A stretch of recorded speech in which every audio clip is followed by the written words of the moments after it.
बंगाल में पार्थ चटर्जी और अर्पिता मुखर्जी की काली कमाई का रहस्य लोग कहां तक फैला है, अब हर किसी की जुबान पर यही सवाल है। इसका खुलासा हर रोज हैरान कर देने वाला है। आज फिर ईडी की टीम ने अर्पिता के दूसरे घर में दस्तक दी तो यहां से भी बड़ी मात्रा में कैश की बरामदगी हुई।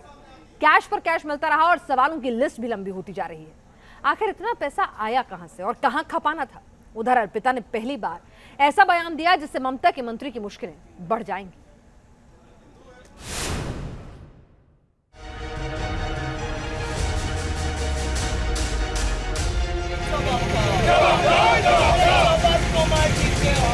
अर्पिता के दूसरे घर से भी निकला नोटों का पहाड़।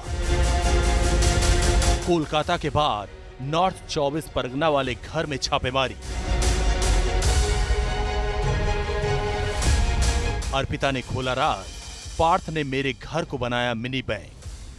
सेंट्रल फोर्स के साथ ईडी की टीम नॉर्थ 24 परगना के जिस ठिकाने पर पहुंची वो अर्पिता मुखर्जी का दूसरा घर है। ईडी की टीम जब यहां छापेमारी के लिए पहुंची तो घर का गेट अंदर से बंद था और ऊपर की खिड़की से एक महिला जांच टीम को 2 घंटे बाद आने को कह रही थी। काफी देर तक टीम दरवाजे पर डटी रही, मगर जब टीम अंदर गई तो काली कमाई के दूसरे ठिकाने का राज खुला। ईडी सूत्रों के मुताबिक 24 परगना वाले घर से भी बड़ी मात्रा में कैश मिले। कैश के साथ और क्या दस्तावेज मिले इसका खुलासा अभी नहीं किया गया, मगर कैश कांड में घिरी अर्पिता अब पार्थ की काली कमाई का कच्चा चिट्ठा खोलने लगी हैं। बताया जा रहा है कि ईडी की पूछताछ में अर्पिता ने वो राज खोल दिया जिससे उनके मंत्री दोस्त पार्थ की मुश्किलें बढ़ेंगी। ईडी सूत्रों की माने तो अर्पिता मुखर्जी ने बताया कि पार्थ चटर्जी उनके घर को मिनी बैंक की तरह इस्तेमाल करते थे और उनके ही घर में पैसा रखते थे, लेकिन खुलासे में अर्पिता भी सेंट्रल रोल में नजर आती हैं। अर्पिता मुखर्जी न सिर्फ मंत्री पार्थ चटर्जी की करीबी हैं, बल्कि पार्थ की ये कैश क्वीन ब्लैक मनी को व्हाइट बनाने की पक्की खिलाड़ी भी रही। न्यूज नेशन की टीम आज आपको काली कमाई के उस रहस्य लोग से रूबरू कराने जा रही है जिसके पते पर फर्जी कंपनी बनाकर ब्लैक को व्हाइट बनाने का खेल चलता रहा। ईडी सूत्रों के मुताबिक मनी लॉन्ड्रिंग के इस खेल का खुलासा उन 2 शेल कंपनी यानी फर्जी कंपनियों से हुआ।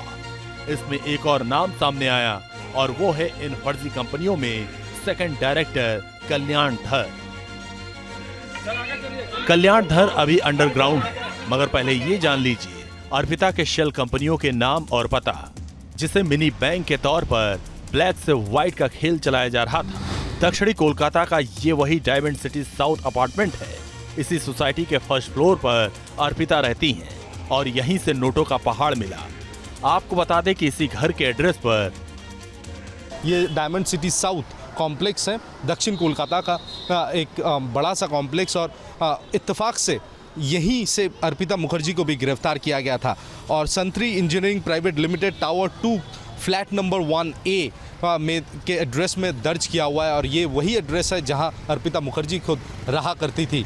कंपनी के सूत्रों के हवाले से खबर कि तकरीबन 10 लाख रुपए का ऑथोराइज कैपिटल के साथ और 1 लाख रुपए पेड अप कैपिटल के साथ ये कंपनी शुरू किया गया था और नवंबर 2021 को आखिरी एनुअल जनरल मीटिंग कंडक्ट किया गया था। लेकिन दस्तावेज को देखने के बाद ईडी पूरी तरह से निश्चित है कि ये सारी कंपनियां जो हैं पूरी तरह से फर्जी हैं, क्योंकि दस्तावेज में कोई भी इन्वेस्टमेंट उस लिहाज से दिखाया नहीं गया है। तो फिर क्यों इन कंपनियों को खोला गया था और बाकायदा इन सारी कंपनियों में डायरेक्टर के तौर पर अर्पिता मुखर्जी थी और संतरी इंजीनियरिंग प्राइवेट लिमिटेड जो कंपनी है उसमें जॉइंट डायरेक्टर के तौर पर कल्याण धर एक और शख्स का नाम सामने आया है जो अर्पिता के साथ कई और कंपनियों में भी जॉइंट डायरेक्टर के पद में नियुक्त किया हुआ है।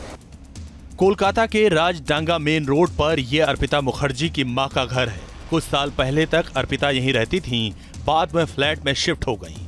इसी घर के पते पर भी इच्छा एंटरटेनमेंट प्राइवेट लिमिटेड नाम की एक शेल कंपनी कागजों पर रन कर रही है, मगर हकीकत में कंपनी नाम का ना तो कोई कमरा है और ना ही स्टाफ। एसएससी रिक्रूटमेंट स्कैम के तफ्तीश में उतरकर एनफोर्समेंट डायरेक्टरेट को एक के बाद एक फर्जी कंपनियों के बारे में पता चला है। हमने आपको दिखाया संतरी इंजीनियरिंग प्राइवेट लिमिटेड जो कि डायमंड सिटी में स्थित था, और अब हम आपको दिखा रहे हैं 95 राजडांगा रोड, कस्बा, कोलकाता 107, जहां पर इच्छे इस नाम के कंपनी को फॉर्म किया गया था, जिस कंपनी का नाम है आप देख सकते हैं कि Ichche entertainment private limited, 95 Rajdanga main road, Kasba. और इस कंपनी को भी शुरू किया गया था, और शुरुआती तौर पर इसका जो पेड अप कैपिटल था, ऑथोराइज कैपिटल था, वो 10 लाख रुपए बताया गया था, और जो पेड अप कैपिटल था वो 1 लाख रुपए बताया गया था। और सेंचुरी इंजीनियरिंग प्राइवेट लिमिटेड की तरह ही ये इच्छे एंटरटेनमेंट प्राइवेट लिमिटेड का भी जो एनुअल जनरल मीटिंग है वो 30 नवंबर 2021 को हुआ था, एजीएम दिखाया गया था, लेकिन इस कंपनी का असल में कोई अस्तित्व नहीं है। ये कम्युनिटी हॉल है, कम्युनिटी हॉल के तहत इसे इस्तेमाल किया जाता था। आप देख सकते हैं कि अभी एनफोर्समेंट डायरेक्टरेट के अधिकारी 4 लोगों का एक टीम यहाँ पहुँचा है, और यहाँ छानबीन उनके तरफ से किया जा रहा है, ऑफिसेज में छानबीन किया जा रहा है, और पिछले 3-4 घंटे से ये टीम यहाँ पर मौजूद है। आप देख सकते हैं कि सेंट्रल फोर्सेज भी नीचे तैनात है पूरी तरह से, और बिल्डिंग को चारों तौर से घेर लिया गया है। इन शेल कंपनियों का इस्तेमाल ब्लैक मनी ट्रांसफर करने के लिए किया जाता था, और पूरे कैश कांड के तीसरे किरदार कल्याण धर की तलाश जारी है, जिसके जरिए मनी ट्रांसफर के इस खेल का राज फाश होगा।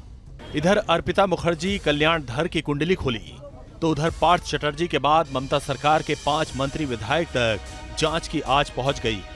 ईडी को नौकरी के सिफारिश पत्र मिल गए हैं। ईडी की सीजर रिपोर्ट को गौर से देखिए। इसमें बंगाल में 2012 के टीईटी परीक्षा का जिक्र किया गया। उस दौरान राज्य के शिक्षा मंत्रालय की कमान पार्थ चटर्जी के हाथों में ही थी, और उनके घर से ही वो सिफारिशी चिट्ठी मिली, जिसमें फेल उम्मीदवारों को नौकरी देने के एवज में कटमनी का खेल चला। ईडी के रडार पर जो टीएमसी के नेता आए हैं, उनमें मोइंगुरी के विधायक अनंत देव अधिकारी, पलाशीपारा के विधायक माणिक भट्टाचार्य जैसे नेताओं के नाम हैं। आपको बता दें कि भट्टाचार्य पश्चिम बंगाल प्राथमिक शिक्षा बोर्ड के पूर्व अध्यक्ष हैं, जिन्हें ईडी ने तलब किया। कोलकाता से तपस्सेन गुप्ता के साथ टीम न्यूज़ नेशन।